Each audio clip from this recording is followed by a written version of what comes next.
Well, let's bring on the show, making his second appearance and first time on the show, a very popular appearance by my old buddy from 97.5, The Fanatic.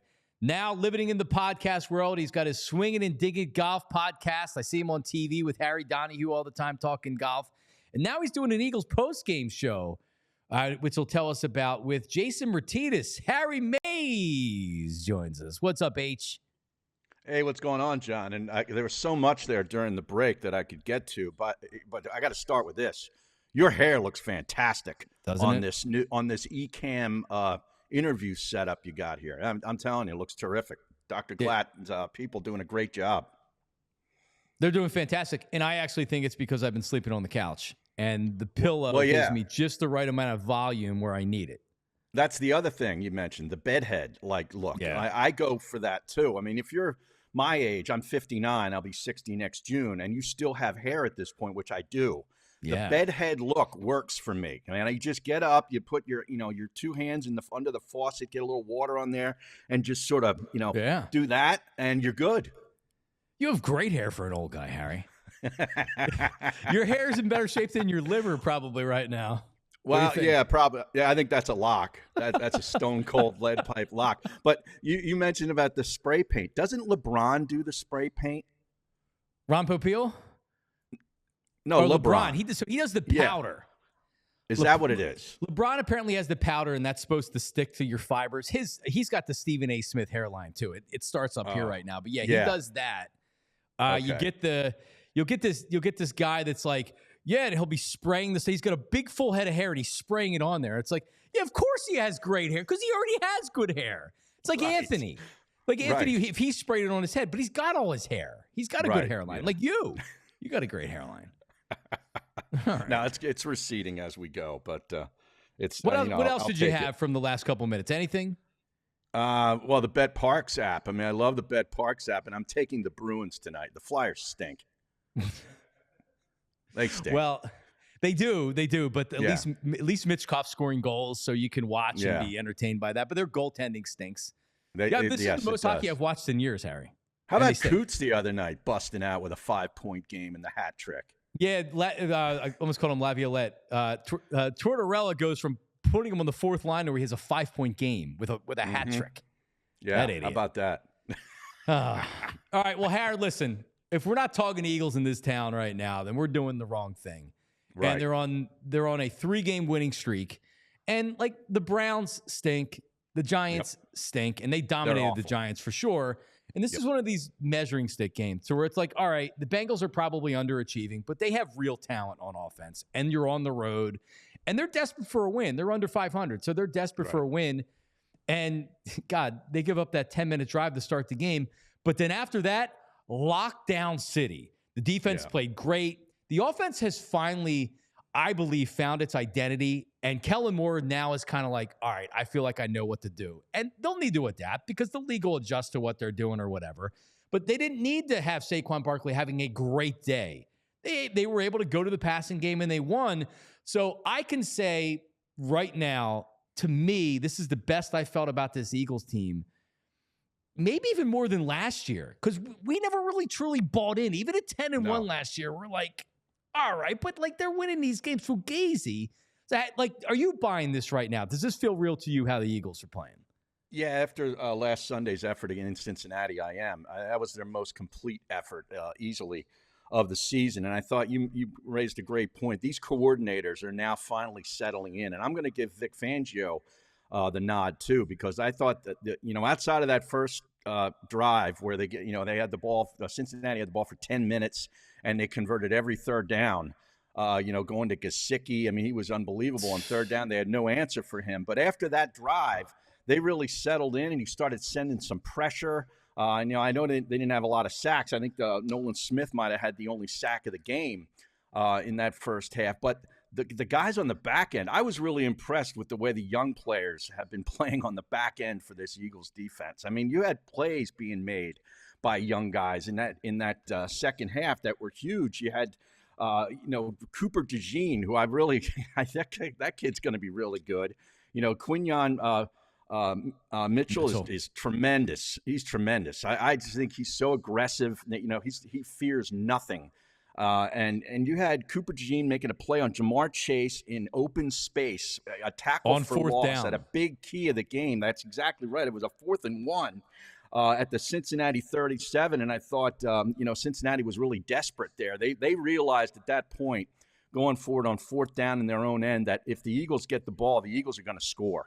And we have to score here. It was a mode of desperation, but I think that's where they were in the game. And DeJean makes a tremendous play. Then you had Isaiah Rodgers, who was this guy that was suspended last year with the Colts for gambling, that Howie Roseman goes out and plucks. It was one of these below-the-radar moves. And I remember thinking, that kid can play a little bit. This is going to be interesting to see how they work him in. We had Slay go out for the injury, and here comes Isaiah Rodgers, on Jamar Chase. It deflects the ball, makes a great pass defense with his left hand, and it goes right into Gardner Johnson's hands for the interception. I mean, that was huge. Because Cincinnati was starting, maybe they get life there. They score there. They still have life in the game. They were down 10 at that point. They were down 27-17. Yep. Correct. Yeah. So a couple of nice plays by some young players, and also some players that weren't on this team last year. Yeah. CJGJ, he has quite a personality, right? He is, yeah. What we saw 2 years ago that they missed last year, he's Johnny on the spot for these interceptions. He always seems to be at the right place at the right time. He's around the ball. Yep. He is, and he doesn't miss. And you're right. That was an excellent play. And forget about if it's an incompletion there, who knows what happens on the rest of that drive. The fact that it's an interception, you change the momentum, you totally change. You change that game. There were a couple moments on Sunday that the defense really, really stepped up and changed the game. And I agree with you. These young players that they have right now are tremendous. They really are. You also had the old guy on 3rd and 1, stuffing Zach Moss in the backfield and keeping it for a 4th and 1. Brandon Graham made that play. Who's been playing great, Harry. He's been playing lights out. I don't know how you retire after this year. I know. Well, maybe you just want to, feel good when you're in your 50s. You start thinking about that. But I agree with you. He's not playing at a level where you'd think like the guy's got to go. He's playing great. I'll say this because I haven't worked with Brandon I did a show for 7 years weekly, and I don't think he's ready to retire. I don't think he's ready to retire, and he never said that. But last year when we talked, he was like, I want to keep playing. He's relatively healthy. Now, maybe this is my last year and I'm going to go out like this, and I'd rather go out playing at a high level than not. I don't know, man. I mean, he's playing so well. By the way, this defense shouldn't want to get rid of him if he's playing like this. He's settled into a role. Right? He knows he's getting close to 30 snaps, if not 30 snaps a game, and he's productive. He's productive in the run game. He's smart. He knows when to shoot gaps and make plays in the backfield. Yeah, and by the way, I got to shout out Nakobe Dean too, Harry, because I've been one of these people for the last couple of years that have said can't stay healthy, and just honestly, he hasn't shown me a lot when he's been in there. He hasn't flashed. You barely even know that he's on the field. And hey, listen, he slid to the 3rd round for a reason, and we're seeing the reason right now. He's been good this year. He's emerging into at least a solid starter, if not more. More. Nakobe Dean's been great. So I've been critical of him. So we got to praise him because he's looked really, really good multiple weeks here. Yeah, no doubt about it. And also, I mentioned Nolan Smith with that sack. He has 3 straight games now with a sack, making plays behind the line of scrimmage. So, yeah, I thought it was all in all an effort where you brought up Saquon Barkley. They didn't have to lean on him. He had a really good game, but it wasn't like where they needed 130, 140 yards out of him. I mean, they were moving the football, spreading the ball around. This Calcaterra has settled in now to be a pretty decent option for Jalen Hurts. Right now it's like, hey, I'd love to get Goddard back, but if he's going to be playing like this, there's no rush. There's no rush. No, they've been great. Jalen Hurts, I think everybody would agree that he's playing, or the game on Sunday was probably his best game since last year, and he's not doing too much. He's not turning the ball over. Right. And it seems clear to me right now that they're going to run the offense through the running game because Jalen's better suited like that. They did the same thing in 2022, And in games in the playoffs towards the end of the year, Jalen Hurts was throwing the ball so confidently. He wasn't leaving the pocket prematurely. He was stepping up and navigating the pocket. He was throwing the ball confidently down the field. That throw to Devontae Smith where he chucked it 50 yards in the air was a great throw. It was a great catch, but it was a great confident throw where he said, boom, I'm sending this down there, and he's going to make the throw. He wasn't tentative. He wasn't thinking about it before he threw it. He was letting it fly.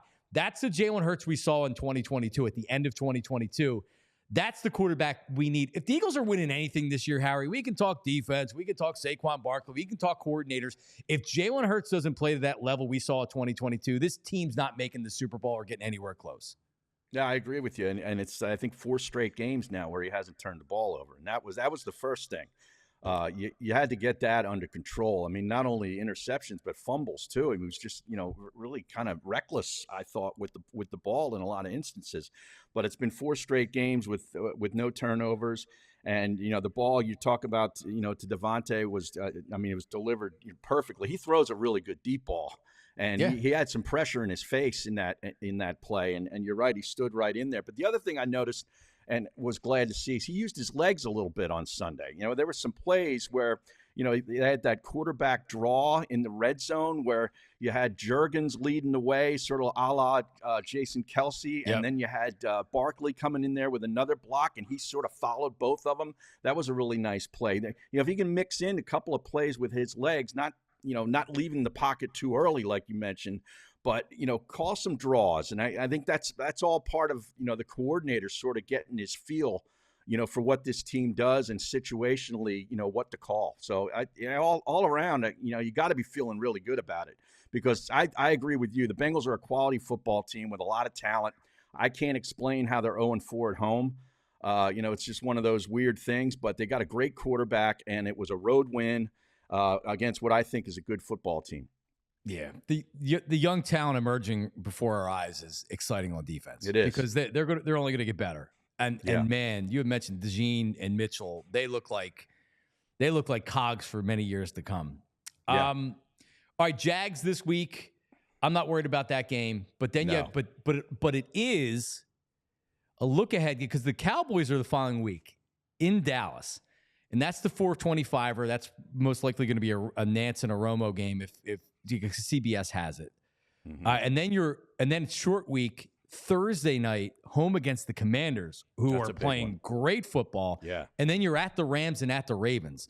So you get past this week and you got to get a win against the Jags because they are inferior and Doug's going to be gone at the end of the year if he makes it. But then the stretch of at the Cowboys, short week against the Commanders, at the Rams, and then at the Ravens. That's the gauntlet this year. Harry. 4 tough games. That's a good stretch. I can't explain how the Ravens, lose to the Browns and Jameis Winston, but I guess that's the NFL. You go on the road in the division, against what is looking like an inferior team, and you can still lose. So that's why this league is what it is. But you mentioned the Jaguars. I can't explain how that quarterback has regressed under Doug Peterson. And you're right, Doug, unless they turn it around here really quick, he's going to be looking for a realtor in late November. But the Dallas game is always, a great thing here in Philadelphia. Dallas is not very good right now. They can't stop the run and they can't run the football. And it's amazing how skittish their quarterback gets when things get tight and the pressure is on. He turned it over. I think he had 2 interceptions this past week against the Niners. And, that's what he does in big spots when he doesn't have a running game to lean on. And right now, I look for Saquon Barkley to have a huge night against the Cowboys next week or 2 weeks from now. They guaranteed Ezekiel Elliott $3 million for this year. Yeah. And you're lucky if he gets 3 yards. Derrick Henry got $9 million guaranteed in his contract to Ravens. Think about that. I know. Yeah. Well, isn't that Jerry the GM? Jerry the GM. The GM, yeah. He's the best. Harry, you and Jason do an Eagles post-game show. Tell us about it. Yeah, it's on the Locked On network on YouTube. It's Locked On Sports Philadelphia is the YouTube page, and we do 30 minutes. That's all they want us because I guess they figure we're going to say something stupid if we go any longer. But it's as soon as the game ends, we go on for 30 minutes and break it down. And we get right to the business, as they say. There's no calls or no nothing. It's just analysis and opinions, and we're in and we're out. And you can catch it on YouTube, Locked On Sports Philadelphia's YouTube page. Let's go to the phones. Exactly. Tony Bruno would once say. Right. Everybody always talks to me when we talk about the golden days of the Fanatic. JP here with me today. We talked about it this week. He's like, the best lineup the Fanatic ever had was Bruno and Mayes, or whatever they called it, Tony or Harry, depending on the day. Marks and Brace in the Mikey missed with Jason Martinez. Yes. That was a great lineup. I think that was the height of 97.5 the Fanatic. That was the most fun I had working there during that period, Harry. Oh, me too. And wasn't that still with Mike and Mike in the morning? Yeah, it was before Anthony came over, and I never really cared for Mike and Mike. I didn't either. Right. It wasn't my cup of tea, as none of us really were, but like, listen, we started the station at 10 o'clock, and I felt we had a great. So I always get people to come up to me when they talk to me about that era. I'm like, Tony and Harry's show was really, really fun. It was a lot of fun. Those shows. That's what it was. It was fun. I can't even tell you what we talked about, but it was fun. and there was a moment there that we had a big remote downtown. I forget where it was, but the whole station was there. It was like an all day, every show at the same spot remote. And Mike and Mike were in town. This was like this big deal. That Greenberg and Golick came. I love Golick. It was at the Hard Rock. Is that where it was? It was either at the Hard Rock. We did it at that place in King of Prussia, the brewery at King of Prussia, and then we did it at Xfinity Live each time that Mike and Mike came in. But was that the Rock Bottom Brewery or something? Rock Bottom, yes. Rock Bottom and King of Prussia, we did one of those. But it was at one of these places where those guys, the morning show was here, and the old boss came up to me and asked me, along with a couple other people, if I wanted to meet Greenberg. And everybody else was like, oh, yeah. I go, no, I'll pass. And he didn't like that. No? He was not happy with me. That was one of the many days that he was not happy with you. He was not happy. Whatever. I saw him at the Hard Rock. He came out. He was like hiding in the back, and then they came up and introduced him. He came out like a big star. Like, all right, he said his 3 minutes, and then he was gone. I'm like, good. I don't like him anyway. I hate him anyway. I didn't want to like him, because you meet somebody and you're like, he's such a nice guy. I know. You start to like him because you're like, he's a nice guy. I wanted to maintain my opinion of him. Agreed. Honestly, Harry, it's why a lot of times I don't like to develop relationships with these teams, because I want to just shoot it how I feel it, instead of worrying about like, I'm going to hurt somebody's feelings. Right. Exactly. Screw them all. Screw them all, Harry. Right. Exactly. All right. Listen, I appreciate it, and you do your golf podcast with Moose called Swing It and Ding It. So just follow everything, all your social medias for all that, right? Yeah, if you like golf, you'll like that podcast. And Harry Mayes at Harry Mayes TU on Instagram and X. Did somebody create a fake Instagram account for you? They might have. Because there's another Harry Mayes Instagram account that's out there that's not yours. I didn't know if you got hacked or what. Oh, no. Maybe I did get hacked. I wouldn't even know. I'm not on Instagram very often. I don't post a lot. All right, man. We'll talk soon. I appreciate it. All right. You got it, man. Anytime. All right, H. We all silly like the mayor.